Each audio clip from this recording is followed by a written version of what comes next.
Bonjour, bienvenue dans cette nouvelle thérapie du Belrix. Voilà, alors j'ai renommé, ça fait longtemps que tu n'as pas écouté cette émission. Avant, ça s'appelait les podcasts de Belrix. Mais je me suis rendu compte qu'au lieu de payer un psychiatre ou un psychologue à entendre mes idées, mes réflexions, mes questions existentielles, je reproduisais tout ça, une psychanalyse en direct avec toi. Donc, si tu écoutes, c'est que ça te plaît quand même. Donc voilà, et je trouve que c'est intéressant d'échanger, de te faire part de mes réflexions. Ici, si c'est la première fois que tu tombes sur cette émission, on parle d'entrepreneuriat, donc les états d'âme de l'entrepreneur, les états d'âme de l'investisseur, mais on parle aussi, de la technique, ça c'est sûr, mais on parle surtout aussi du mindset, de l'état d'esprit, des réflexions, des idées d'entrepreneur. Parce que ça manque. Tout le monde recherche de la technique, mais comme je l'aime dire, 60%, 70% de ton succès sera dû à ton mental, ton esprit. Parce que je le disais la semaine dernière, enfin dans l'émission précédente, je ne sais pas si c'est la semaine dernière ou l'émission précédente, ta réalité est créée par ton esprit. C'est une vue d'esprit. Par exemple, j'ai dit, dans ma tête, je me suis dit, tiens, je vais rentrer en Martinique. Je vais rentrer en Martinique et c'est là que tu mets en place des actions pour rentrer en Martinique. Parce que, pour la petite histoire, c'est la première fois que tu m'écoutes. Avant, j'étais peut-être comme toi, salarié, responsable informatique, un bon salaire. J'avais réussi pour la plupart des gens. Et bien, je me suis rendu compte que, voilà, mon environnement ne me plaisait plus. J'en avais marre de faire ce que le système attendait de moi. Donc, je me suis dit, on va rentrer en Martinique. Et c'est cette vue d'esprit qui s'est transformée en réalité. Donc, si les gens... Alors, je dis pas que ça n'existe pas, la malchance, mais la plupart des choses qui t'arrivent, c'est en fonction de ton état d'esprit, de ta vue d'esprit, de ton mindset. Donc aujourd'hui, je vais parler d'un syndrome qui est en rapport avec ça. Je ne m'éloigne pas du sujet. J'en ai marre d'entendre des gens dire que c'était mieux avant. Alors quand c'est ma grand-mère qui le dit, ça me gêne pas, parce que ma grand-mère, voilà, elle sait que voilà, sa vie est derrière elle, comme elle dit. Donc effectivement, elle comprend pas le monde où on vit actuellement, donc elle va toujours dire que c'était mieux avant. Ça, c'est normal. Mais ce qui me désespère vraiment, c'est quand les jeunes disent ne veulent pas évoluer. Et pour moi, si tu n'évolues pas, c'est que tu es mort. Si tu n'évolues pas, c'est que tu vas mourir, tout simplement. Si tu n'apprends pas, arrêter d'apprendre, c'est mourir. Donc, soit tu restes là, donc tu meurs au bout d'un moment, soit tu évolues. Ça, c'est... Alors, je ne sais pas si tu as envie d'entendre ça, mais ça, c'est radical. Regarde, je ne sais pas moi, il y a une stat qui est sortie. Alors, c'est une stat américaine. On te dit que les entreprises qui étaient dans l'équivalent du 440, mais en Amérique, toutes les entreprises, il ne restait que 3 de l'époque, d'il y a 50 ans, de 30 ans. Puisque je crois que le Dow Jones a été créé, cet indice a été créé il y a 30 ans, 35 ans.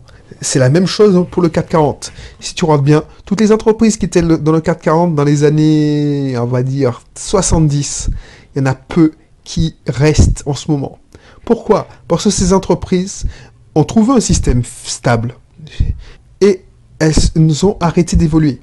Parce qu'elles se sont dit, bon, on va pas toucher, on a trouvé un système qui fonctionne à peu près bien, donc on va se laisser vivre. Et mine de rien, alors je dis pas de révolutionner tous les 4 matins, mais si tu arrêtes d'évoluer, si tu dis, bon, c'était mieux avant, ou maintenant c'est bien, voilà, on a trouvé un bon résultat. C'est bon, hein, félicitations monsieur, oui, effectivement.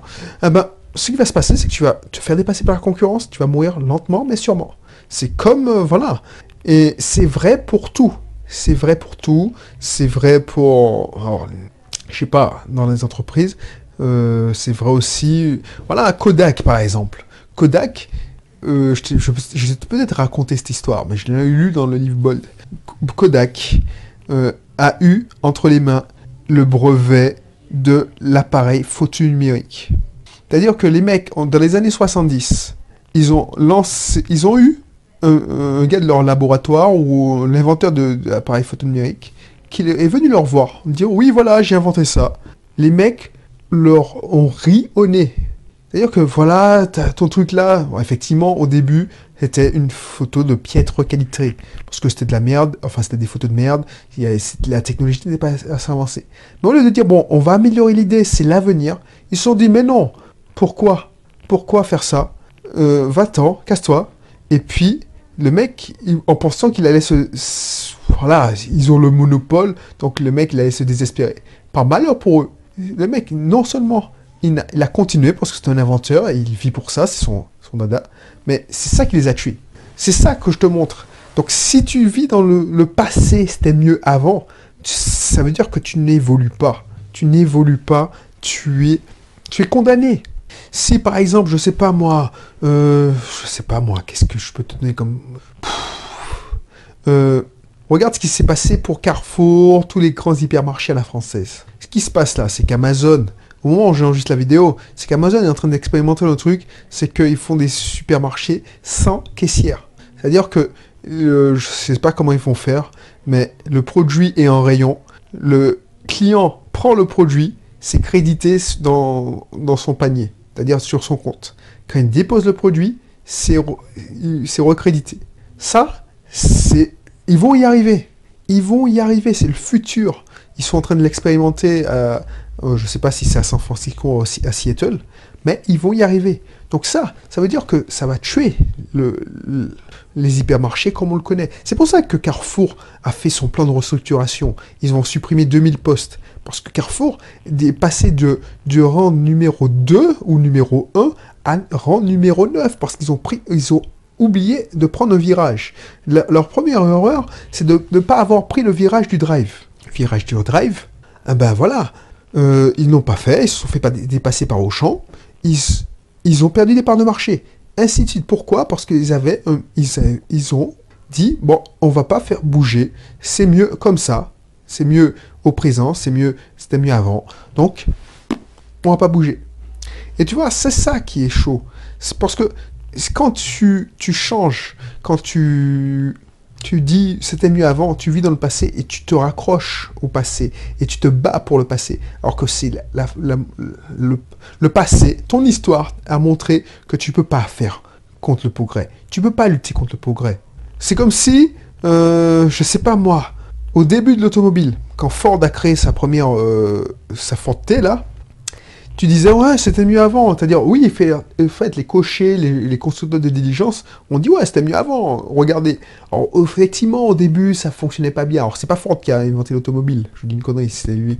Mais, au début de l'automobile, ben voilà, la voiture, effectivement, n'était pas au point. Donc, oui, c'était mieux avant, blablabla. Et puis, au fur et à mesure, tu as beau lutter, tu peux pas lutter contre le progrès. Donc soit tu te dis, bon, c'était mieux avant et tu te terres comme un vieux papy, comme ma grand-mère, et puis tu attends la destination finale, soit tu évolues. C'est la même chose. Là, j'entends encore que les chauffeurs Uber font grève. Ils font chier. Oui, ils font chier, je suis désolé. Alors là, tu m'emmènes dans un terrain qui m'énerve. Les chauffeurs Uber, ils sont soi-disant indépendants, mais ils ont des attitudes... Alors, je sais pas si t'es chauffeur Uber, mais je m'en fous, là. Je m'en fous parce que ça m'énerve.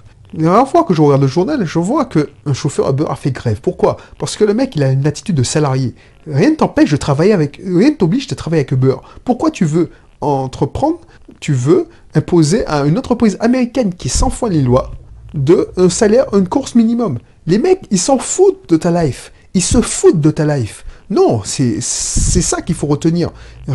C'est pas une relation patron-salarié. Tu es juste un pion, tu es juste un conducteur qui est rentré dans le système. Tu es juste une ligne de base de données. Ces mecs, ils en ont rien à foutre de ta gueule. Donc c'est pas la peine de faire chier à tout le monde, de bloquer le périph', parce que tu veux que le gouvernement légifère. Ce qui va se passer, c'est que, voilà, Uber a compris ça. C'était mieux avant. Les mecs, ils se rendent pas compte qu'ils sont une transition. Uber investit des milliards dans la voiture sans conducteur. Pourquoi? Parce qu'ils en ont marre de se faire chier avec des conducteurs qui quémandent ou qui demandent. Alors, effectivement, les mecs, ils étaient contents qu'on leur assurait un salaire de 2000 euros minimum. Parce que, effectivement, ça, c'est des techniques de barbares. Des Américains, tout le monde en sens Apple, tout le monde en sens Google, tout le monde en sens Amazon, tout le monde en sens, je sais pas, le dernier, c'est GAFA. Google, Amazon, Facebook, voilà, le dernier c'était Facebook. Tout le monde entend ça, mais c'est des pratiques de barbares, c'est de la pratique de la terre brûlée. Les mecs, ils te pilonnent. Par exemple, chez Uber, ce qu'ils ont fait, et c'est leur technique d'implantation dans un pays, c'est que quand ils rentrent dans un pays, ils arrosent tout le monde, tous les premiers chauffeurs. C'est comme, voilà, c'est comme un dealer. On te donne une dose gratuite. Voilà, je te donne 2000 euros. Je te fais te baigner dans l'argent. Je te donne 2000 euros minimum. Et puis, je te donne un truc. Et puis, une fois qu'ils ont un réseau correct, ce qui se passe, c'est que ils resserrent les boulons. Parce que c'est une entreprise à but lucratif. C'est pas pour votre tronche qu'ils ont lancé Uber. Alors, vous étiez bien contents, les premiers, là. Alors, peut-être que ceux qui pleurent n'ont pas été les premiers. Mais les premiers, ben, ils se sont goinfrés. Voilà, tout le monde était content, ils cassaient le business des taxis, et puis maintenant que le système change, les jeux changent, eh ben, ils pleurent. Mais vous n'êtes pas au contrôle, c'est ça, la règle d'or, c'est être au contrôle. Rien ne vous empêche de monter votre propre business, votre propre plateforme. Donc, moi, ça me fait rire quand j'entends ça. Enfin, ça me fait rire, tu vois, je m'excite. Mais voilà, les mecs, ils veulent pas évoluer. C'est comme les auto-écoles. Soit tu dis, bon, c'était mieux avant, les cours de conduite, et puis le site de la NTS. Alors, le site de la NTS, c'est la dématérialisation, pour ceux qui ne sont pas dans le monde des auto-écoles. Voilà, avant, j'irais directement nos dossiers avec la préfecture, on apportait nos dossiers papier, l'inspecteur mettait son tampon admis ou pas, ainsi de suite. Là, maintenant, c'est tout virtualisé, numérisé. Ben ouais, mais soit tu chiales et tu vas faire la grève en te disant c'était mieux avant, soit tu évolues avec ton temps. Voilà ce que je veux te faire passer comme message. Parce que si tu commences à dire c'était mieux avant, c'est que tu es mort. Tu attends la mort. C'est ça que tu dois retenir. Ma grand-mère, elle attend qu'une chose, c'est... Bon, elle attend pas, parce que personne n'a envie de mourir. Mais elle se dit, ma vie est passée. Ça, c'est une parole de personne qui n'attend plus rien de la vie. Si tu dis que c'était mieux avant. Voilà. Donc, c'est ça le message. Et c'est ça le message. Qu'est-ce que je pourrais rajouter? Je sais pas, moi. On est en pleine numérisation. Uber, c'est ça. Amazon, c'est ça. C'est des barbares. C'est des barbares, ces mecs. Ils ont tué les librairies. Ils vont tuer... Là, ils s'attaquent à tout. Ils vont pas rester les bras croisés, ils se sont pas cantonnés, les mecs, ils veulent dominer le monde. C'est tout le monde, c'est ça qui m'énerve. Tout le monde les fait en pont dehors. Oui, j'utilise Google, Facebook, tout ça. Tout le monde a son Android, même moi j'ai mon Android. Ah ouais, je commande. Mais qu'est-ce qu'il commande chez son petit libraire? Moi, je n'ai pas honte. C'est pour ça que je me dis, mais purée, mais je pense être... Je choque tout le monde quand je dis que je suis un clébard, mais je suis pas le plus clébard. Alors, je veux pas faire le faux hypocrite. Oui, je travaille avec Amazon, mais je sais très bien qu'Amazon, c'est une entreprise qui est là pour faire du business. Et comment faire du business? C'est pas on travaille ensemble main dans la main. Les mecs, ils veulent tuer tous les petits. Et s'ils peuvent pas tuer le petit, ils veulent tuer dans l'œuf. C'est pour ça que Facebook, pour la petite histoire, a acheté WhatsApp. C'est parce que ça intéressait spécialement WhatsApp. C'est que 1 milliard d'utilisateurs, c'est dangereux pour un système comme Facebook. Parce que 1 milliard d'utilisateurs, si ça tombe dans les mains de l'ennemi, dans les mains de Microsoft, dans les mains de Google, tu penses bien que les mecs, ça va leur faire de la concurrence.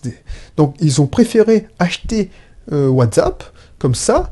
Voilà, c'est comme Total qui achète tous les brevets pour des carburants propres, pour les enterrer, tout simplement. Alors, je sais pas, alors, ça n'engage que moi ce que je dis, peut-être que je me trompe vraiment, c'est de la diffamation peut-être, mais je suis sûr que ces gens-là, ils font ça pour ça. Alors ça, voilà, non, je vais retirer ça, je vais retirer Total, tout ça. C'est comme une entreprise... voilà. C'est comme une entreprise qui produit du pétrole. achèterait tous les brevets sur les carburants propres, utiliserait tous ces lobbies pour ne pas faire émerger les carburants propres. C'est comme ça que... Alors, peut-être que dans le monde des bisounours, les mecs... Voilà, il faut se rendre compte de ça. Et c'est ça qui me nave, c'est que les gens, ils ne se rendent pas compte que en marketing, c'est ça, quand c'est gratuit, c'est toi le produit. Donc Facebook, tu te rends compte, l'application, ou l'application Wise. L'application Wise, c'est un truc alors, je sais pas si tu connais, mais c'est un GPS. Ça a tué les coyotes et compagnie, ça. C'est ça, les mecs, ils se sont rendus compte, ils ont arrêté d'évoluer, ils pensaient qu'ils avaient trouvé un système stable, ils n'ont pas cherché à évoluer. Mais les applications mobiles, Wise, a tué ce marché, Coyote, tout ça, TomTom. Pourquoi? Parce que, voilà, et les gens, ils te rendent pas compte de la technologie qui est mise en place, le coût de développement de tel logiciel. Et si tu te demandes pas pourquoi c'est gratuit. C'est parce qu'on va vendre tes données. On va vendre tes données. Donc, arrêtons de se voiler la face. Donc, si tu veux pas évoluer, et ça, si tu as un business, réfléchis à ça. Si tu ne recherches pas à évoluer, il faut se remettre en question toutes les semaines, tous les 2 mois, tous les 3 mois. Il faut chercher à améliorer son système régulièrement, tout le temps. Il faut pas croire que ça a marché une fois. Non, surtout sur Internet.